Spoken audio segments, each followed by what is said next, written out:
today we are going to study about the gear. ठीक है, gear is one of the most important element in any machine which is used to transfer power energy from not for very long distances, for very short distances.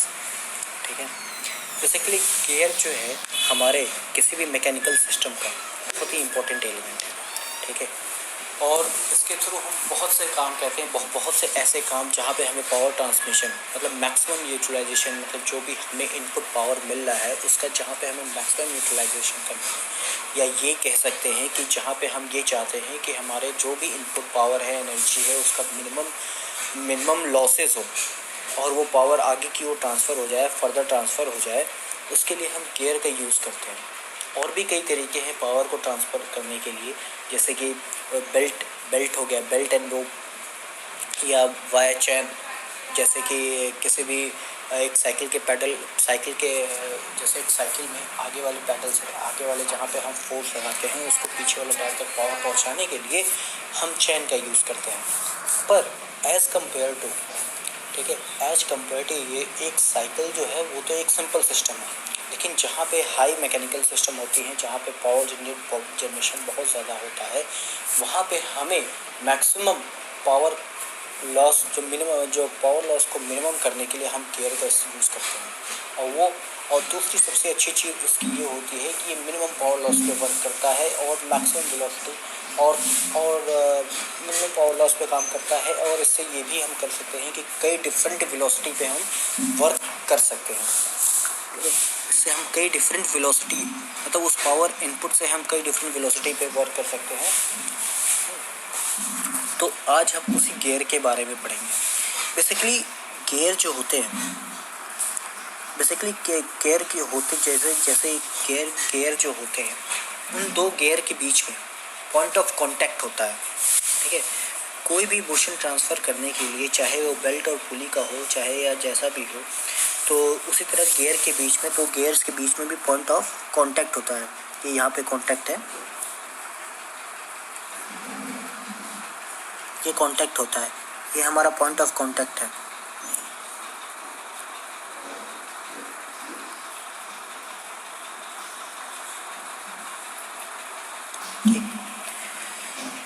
ठीक है, तो इसमें दो तरीके की body है. देखो, पॉइंट ऑफ कांटेक्ट पे एक हमारा जो कंडीशन होती है, ठीक है, एक हमारा जो पॉइंट ऑफ कांटेक्ट होना चाहिए, उस पे जो कंडीशन होनी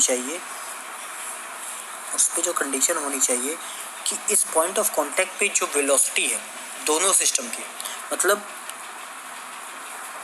इस पॉइंट ऑफ कांटेक्ट पे वेलोसिटी जो है दोनों सिस्टम की इस पॉइंट ऑफ कांटेक्ट पे सेम होनी चाहिए. अदरवाइज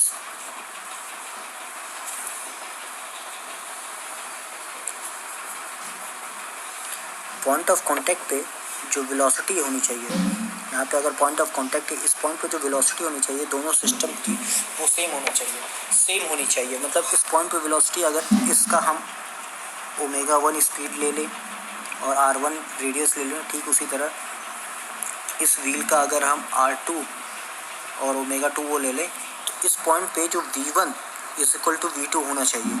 ठीक, अगर ऐसा नहीं होगा कि दोनों बॉल्स के बीच में या दोनों गियर के बीच में स्लिपिंग स्टार्ट हो जाएगी, मतलब एक स्लिपिंग स्टार्ट हो जाएगी, इसलिए हम ये एज्यूम करते हैं कि ω1 एज्यूम कि ये होनी चाहिए, एज्यूम नहीं करते हैं, ये होनी चाहिए कि ω1 = ω2. और इसे हम ये भी कह सकते हैं कि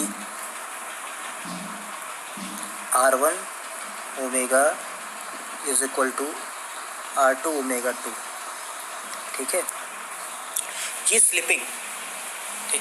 ये स्लिपिंग हमारा गियर में नहीं होता है, लेकिन बाकी सारे जितने भी पावर ट्रांसमिशन के लिए इंस्ट्रूमेंट यूज़ होते हैं, जैसे कि तुम्हारा बेल्ट एंड रोप और चैन ड्राइव, इसमें स्लिपिंग होती है. इसीलिए ऐसे इंस्ट्रूमेंट्स जहाँ पे पावर ट्रांसमिशन इक्विपमेंट जहाँ पे स्लिपिंग का प्रॉब्लम आती है, उनको हम नेगेटिव ड्राइव कहते हैं.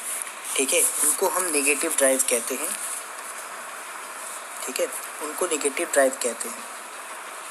ठीक है, जैसे कि यहाँ पे मैंने लिख भी रखा है कि these are called as negative drive. For example belt, rope, chain etcetera. ठीक है, और गेयर के केस में क्या होता है, गेयर के केस में सिंस कि यहाँ पे इन दोनों पॉइंट के पॉइंट ऑफ कांटेक्ट पे, दोनों गियर के पॉइंट ऑफ कांटेक्ट पे जो वेलोसिटी होती है वो कांस्टेंट होती है, v1 is equal to v2 होती है, या इसको हम इस तरह लिख सकते हैं r1 omega 1 is equal to r2 omega 2 होती है।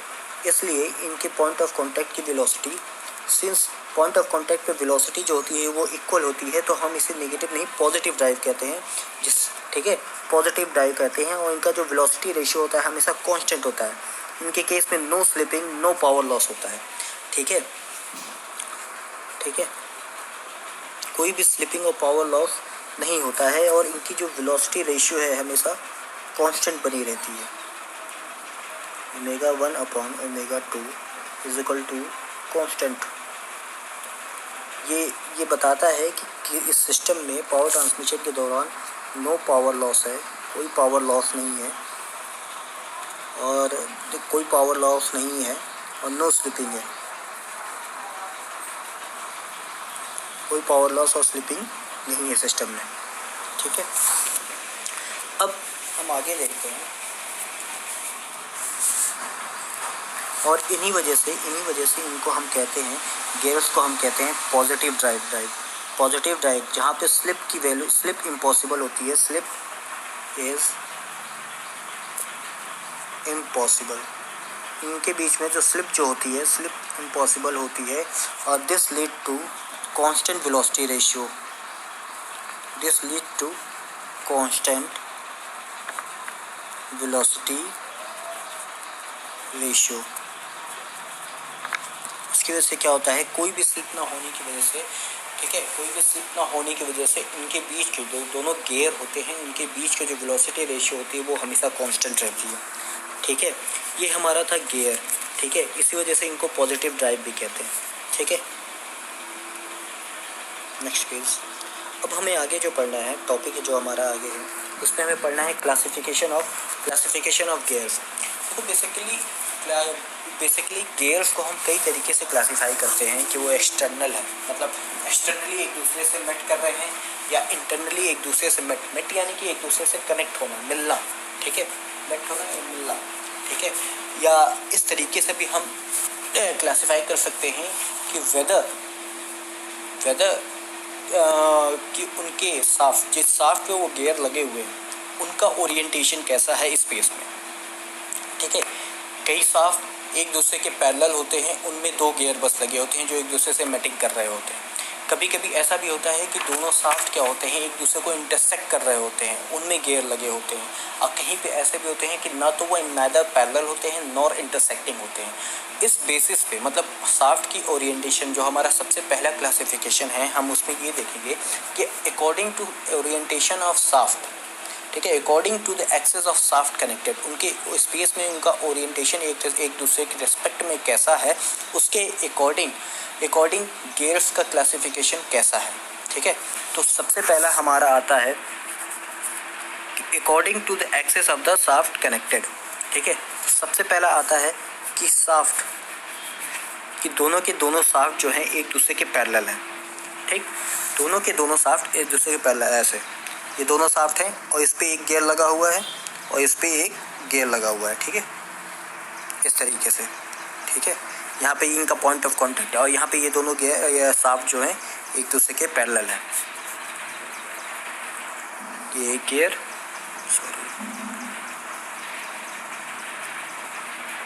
ये एक गियर,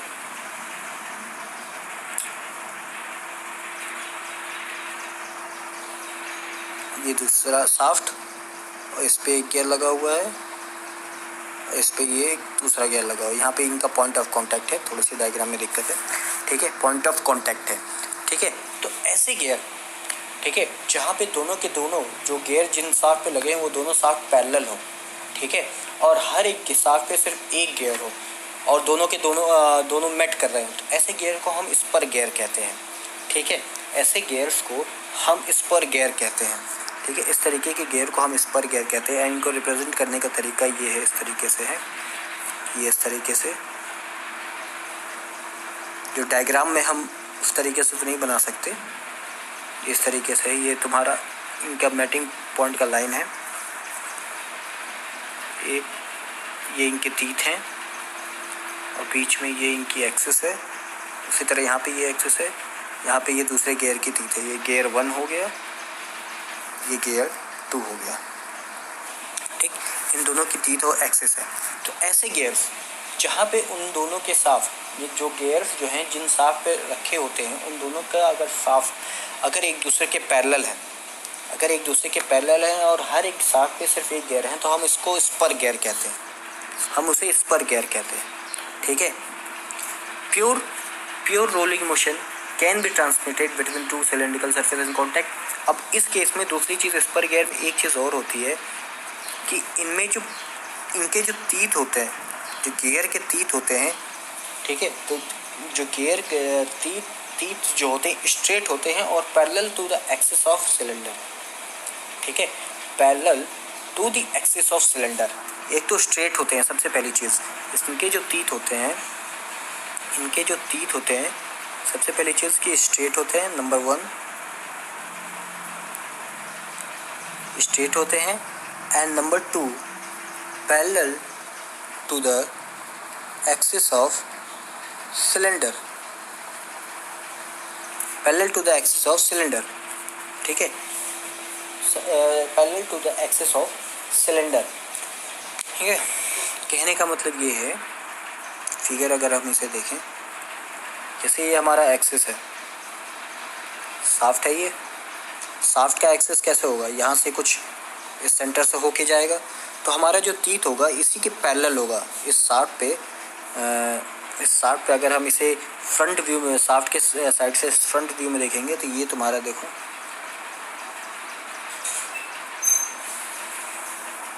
ये अगर हमारे साफ्ट का front view, front side view है, तो ये हमारे साफ्ट की एक्सिस होगी, ठीक। तो जो हमारा टीथ होगा वो इस तरीके से होगा, ठीक। साफ्ट के अरे सिलेंडर के जो हमारे गियर होगा उसकी एक्सिस के पैरेलल होगा हमारा टीथ, ठीक है। तो इसीलिए हम इसको स्पर गियर, ये 2 कंडीशन इसके स्पर गियर कहते हैं।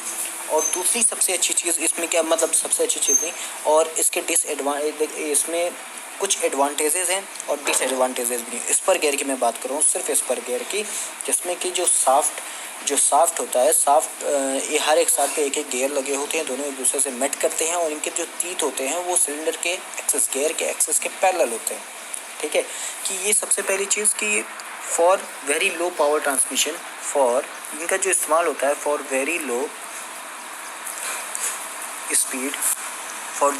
स्पीड और power transmission, for very low speed and power transmission के लिए यूज़ होता है।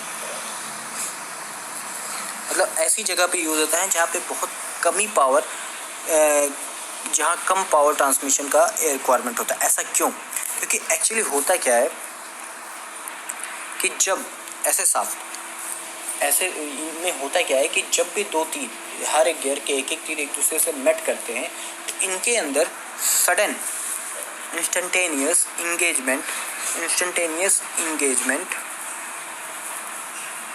इंगेजमेंट और डिसएंगेजमेंट की प्रॉब्लम आती है। एंड इंगेजमेंट और डिसएंगेजमेंट मतलब दोनों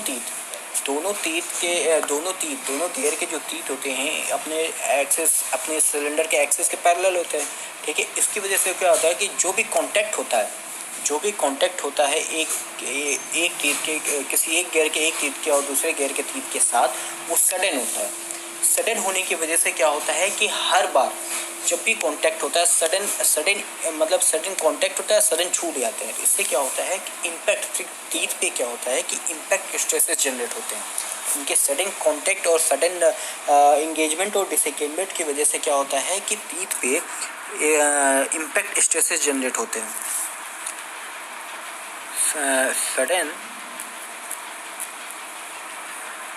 इंगेजमेंट एंड डिसएंगेजमेंट की वजह से क्या होता है कि इनके टीथ पे सडन इम्पैक्ट स्ट्रेसेस जनरेट करते हैं, ठीक है।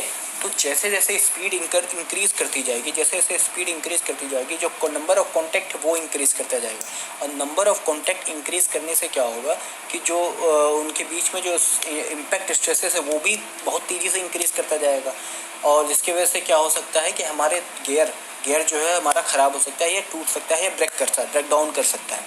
इस वजह से हम क्या